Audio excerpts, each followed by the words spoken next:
Bonjour, bonsoir, je suis content de vous retrouver pour ce nouveau direct. Aujourd'hui, on va parler d'exercice et je suis vraiment ravi de vous retrouver. Vous allez trouver beaucoup de conseils, beaucoup d'exercices que je vous propose aujourd'hui dans mes livres, notamment Plus jamais malade, mon approche globale pour un corps en santé, et on fera des allusions à mon nouveau livre, un roman, Corps étranger, paru aux éditions Stanké. Je vous présente un exercice qui se fait debout, qui est relativement simple à faire. Je vais vous le montrer, puis ensuite on va voir ensemble dans quel contexte cet exercice-là est pratique, dans quel contexte on peut le faire.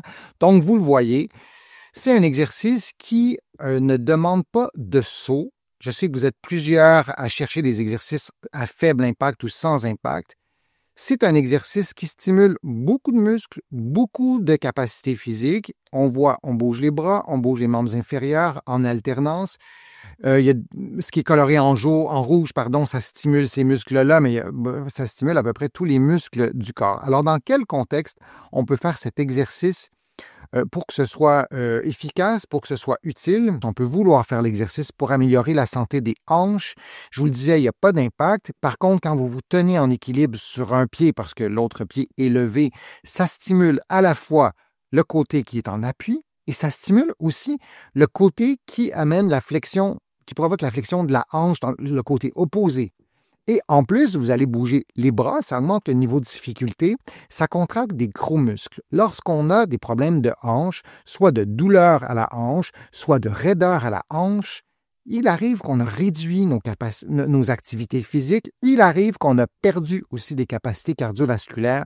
Et pour retrouver la force de la hanche, l'équilibre, les capacités fonctionnelles, on a besoin aussi souvent d'augmenter nos capacités cardiovasculaires. Nos muscles reçoivent de l'oxygène. Nos muscles des hanches aussi. Et si on a été plus sédentaire en raison d'un problème de hanche, il arrive que ce système vasculaire s'est adapté négativement, donc de moins bien vasculariser les muscles de la hanche. Donc, miser sur les capacités cardiovasculaires, c'est intéressant.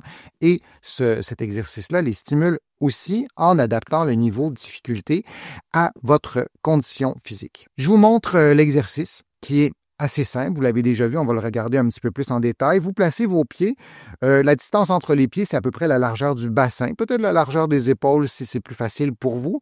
Et c'est simple, vous levez le bras droit et vous levez le genou gauche et vous faites aussi une flexion du genou en même temps. Vous pourriez augmenter le niveau de difficulté de l'exercice en approchant le talon de la fesse ou vous pourriez limiter l'amplitude du genou comme vous le voyez en ce moment. Pendant que vous faites l'exercice, vous tentez de contracter les abdominaux profonds. Si on le fait ensemble, vous mettez votre main sur l'abdomen et vous contractez les abdominaux profonds comme si vous vouliez rentrer un petit peu le ventre, mais on ne doit pas l'entendre dans votre voix si vous parlez. Vous ne devez pas bloquer votre respiration comme ça.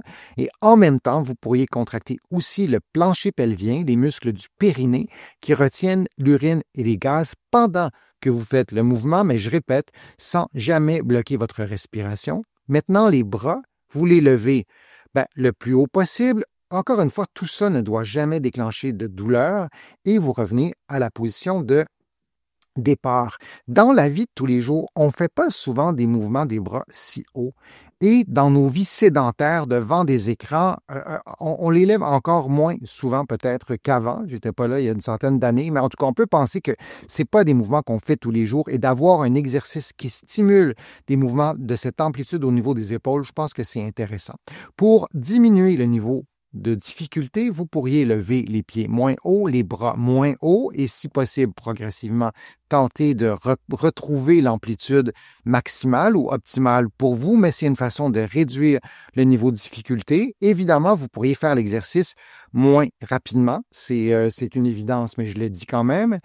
Vous pourriez faire l'exercice aussi en position assise. Même exercice, même chose, mais vous allez modifier la flexion des hanches parce que vous allez être assis, mais c'est la même chose et peut-être que progressivement, vous pourriez le faire en position debout. Pour augmenter aussi le niveau de difficulté, vous pouvez faire l'exercice les yeux fermés. C'est beaucoup plus difficile pour l'équilibre, c'est beaucoup plus difficile aussi pour la stabilité. Lorsqu'on lève une jambe durant cet exercice-là, le bassin ne reste pas à l'horizontale tout seul. Les muscles doivent se synchroniser et imaginer la complexité de la coordination de tous ces muscles-là. Le corps est bien fait, votre cerveau va intégrer tout ça, mais c'est un exercice qui stimule la stabilité et l'équilibre, et de le faire les yeux fermés, c'est beaucoup plus difficile. Pour augmenter le niveau de difficulté, vous pourriez aussi, évidemment, tenir des poids dans vos mains, les attacher après vos chevilles, et même chose aussi pour vos poignets, j'allais dire, mais même chose aussi pour mettre des poids aux chevilles. C'est une façon de le faire. Pour les paramètres, ça peut être assez simple. Vous pouvez compter 30 mouvements et répéter 3 séries, ou 10 ou 20 mouvements, mais répéter 3 séries. Et pendant votre pause entre 2 séries, vous pouvez faire un autre exercice ou vous pouvez prendre simplement une pause. On peut le faire comme ça. Moi, quand je fais ce type d'exercice, je préfère nettement minuter. Donc, faire 1 minute, 2 minutes, rapidement, lentement, prendre une pause ou faire un autre exercice pendant ce laps de temps et revenir à la même séquence et répéter idéalement 3 ou 4 séquences. Et pour la fréquence hebdomadaire, moi, je vous conseille de le répéter, de faire l'exercice. Vous pourriez le faire tous les jours. Ce n'est pas contre-indiqué.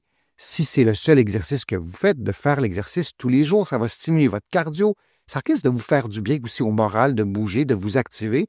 Ou vous pouvez l'intégrer à un programme d'exercice, mais donc vous pouvez le faire tous les jours ou 3 à 4 fois par semaine, mais on veut répéter. Si vous n'êtes pas habitué à faire des exercices, si pour vous la motivation n'y est pas et vous vous dites « je risque beaucoup plus d'atteindre mon objectif de le faire et de ne pas arrêter si je le fais 1 ou 2 fois par semaine », commencez comme ça. Choisissez ce qui vous plaît, ce qui est compatible avec vos objectifs, avec vos valeurs, aussi ce que vous avez envie, le temps à votre disposition.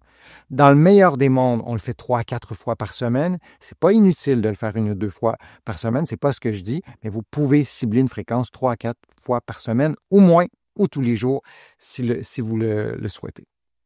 Alors, j'espère que l'exercice va vous être utile. Je vous invite à le combiner à d'autres exercices. Comme je vous le disais, vous allez en trouver beaucoup d'exercices sur ma chaîne, beaucoup de programmes aussi que vous allez pouvoir adapter à vos capacités physiques. Je vous remercie de votre présence. Je vous remercie de vos questions. C'est toujours agréable de vous présenter mes contenus. Vous pouvez les rattraper sur ma chaîne YouTube. Vous utilisez la petite loupe, vous cliquez, vous entrez des mots-clés et vous allez trouver toutes mes vidéos. Il y en a des centaines et des centaines, ou plutôt des milliers.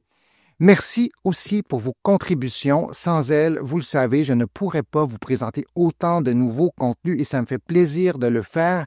Vous allez trouver beaucoup d'articles, beaucoup d'informations sur mon blog, sur mon site web, le www.denisfortier.ca, et vous allez trouver aussi beaucoup d'informations dans mes livres, notamment dans mon livre Plus jamais malade, mon approche globale pour un corps en santé, et mon roman Corps étranger. Mes 2 livres sont disponibles ici au Québec et de l'autre côté de l'Atlantique. Et vous allez trouver aussi plusieurs autres de mes livres. J'en ai écrit plusieurs. Donc, merci encore une fois d'être là. Merci pour vos questions. Je suis Denis Fortier et je vous dis à une prochaine fois, un prochain direct, à une prochaine vidéo.